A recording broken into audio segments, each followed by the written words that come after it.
Welcome to our virtual annual spring reception. Unfortunately, again this year, we are unable to gather in person. Each year, we look forward to greeting you at the reception and reporting back to you on our fundraising activities, and in particular, our two foundations, the St Vincent's Curran Foundation and the JW&M Cunningham Foundation. The spring reception is also our opportunity to thank you in person for your generous support. The impact of COVID-19 on our local community, Australia and the world continues to affect us all. As we record this message, our St Vincent's hospitals are meeting the challenges of COVID and responding generously and professionally to the demands of the pandemic as they affect our community, with all our doctors, nurses and frontline workers focused on putting our patients first, just as our founding Sisters of Charity did. We recognise and honour the courage, compassion and determination that continue to show itself through all who work at St Vincent's. During this difficult time, we recall the late Sister Margaret Mines, who aptly reflected on the challenges of caring for HIV/AIDS patients in the early 90s, when she affirmed that it's because it's difficult that we do it. That is the St Vincent's way. This St Vincent's way, founded in our values of justice, integrity, excellence and compassion, is demonstrated in all that our hospitals and staff have been able to achieve in the last year, despite so many difficulties faced. We are grateful to you for your support, which this year has enabled the St Vincent's Curran Foundation to raise almost $33 million in new donations and has provided an additional $11.2 million in special project and endowment grants. Thank you for your generosity. Additionally, John Cunningham AM and Margaret Cunningham donated $12 million to grow the JW&M Cunningham Foundation. This foundation has provided $2.65 million of grants to the hospitals in the last year. We once again sincerely thank John and Margaret for their inspirational generosity. With your support, the combined impact of contributions to our hospitals and foundations in the last year has enabled much to be achieved. Thank you all. I'd also like to thank our trustees, in particular their chair Charles Curran, our board and our foundation team so ably led by Shantini Naidu, for all they do for our fundraising efforts. It is now my great pleasure to introduce His Excellency General the Honourable David Hurley, AC, DSC, Governor-General of the Commonwealth of Australia. His Excellency and Mrs Hurley were to join us in person. Instead, His Excellency has kindly recorded a message to share with you. Thank you, Richard, and hello everyone. I'm delighted to be part of this special video presentation in lieu of the St Vincent's Curran Foundation Spring Reception, which sadly had to be cancelled. The reception, as we know, is one of the great occasions where we can come together to thank the donors and supporters and to celebrate the many achievements of the Foundation. But a virtual event is still an event, and there's much to celebrate.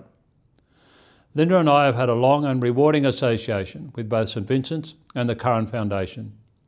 One of the reasons for that involvement was mentioned by Richard when he cited a comment made by the late Sister Margaret Mines. It's because it is difficult that we do it. What a legacy from Sister Margaret. It is a legacy writ large over the work of the St Vincent's Curran Foundation. It also encapsulates the Australian way. We aren't afraid to take on big challenges, and we're there for each other in tough times. In most of my speeches, messages and discussions over the past 20 months, I've stressed to my audiences from the national to the local level that the characteristics that Australians have exhibited in past crises have not been diluted or lost. The opposite is true. I've witnessed and heard stories of the same altruism, tenacity, care and compassion occurring across the country under difficult circumstances.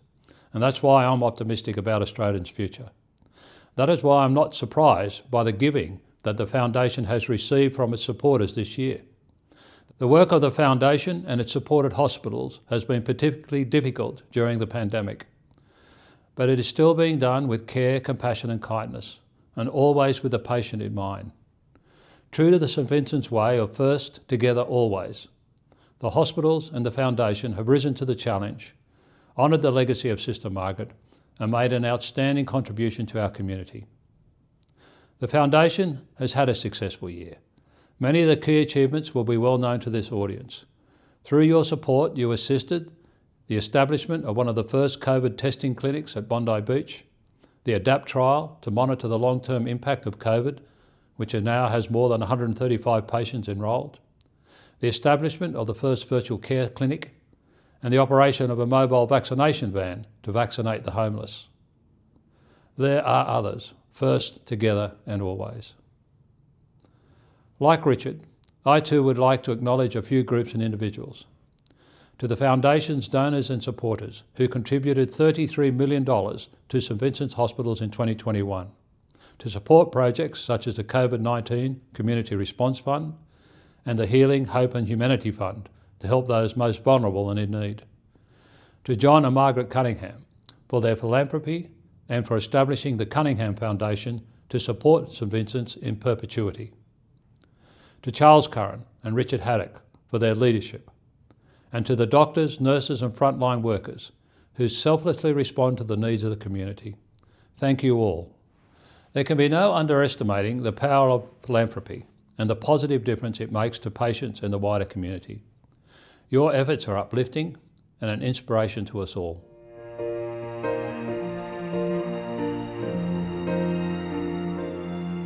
What's your story? What's your plan? Where you going to? Where do you stand? In this moment, take a chance. Feel the light shine down. Live your life out loud. You can dance.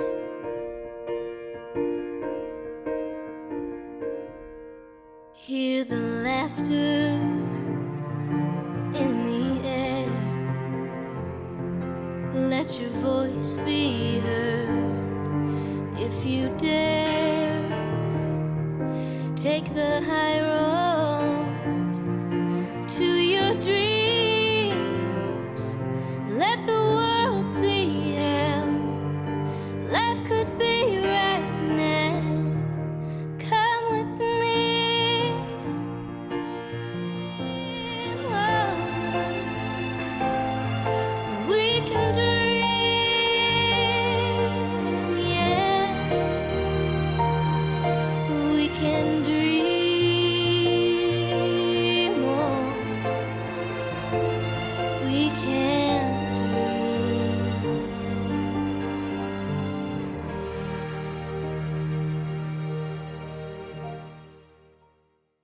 Throughout the 156-year history of St Vincent's, community support from generous donors like you has helped our hospitals strive for excellence in caring for our community with compassion and justice. Now with your support, St Vincent's Hospital is creating a new chapter in the St Vincent's Way. The spirit and values of the St Vincent's Way has shone through all the work of our hospitals as they responded to the COVID-19 pandemic in the last year. They stepped up to do what was most difficult with courage and compassion.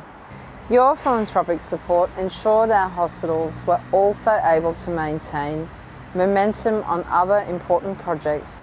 We are truly grateful to all of our donors for standing by us in the last year. Thank you. I would like to thank His Excellency, the Governor-General, for his message of support and acknowledgement of our philanthropic contribution. I would also like to express my gratitude to our philanthropic leaders for their support. Charles Curran AC, Chairman of Trustees and our Trustees, Richard Haddock AO, Chairman of our Board and our Board, Patron of St Vincent's Private Hospital, Mrs Rosalind Packer AC, Founders of the Cunningham Foundation, John Cunningham AM and Margaret Cunningham, and our wonderful hospital CEOs, Associate Professor Anthony Shembry AM and Tim Daniel. I am also grateful to our Foundation team for their hard work and commitment. Thank you all. Our combined efforts ensure the St Vincent's Way continues to thrive into the future. First, together, always. Thank you, and we look forward to seeing you again soon.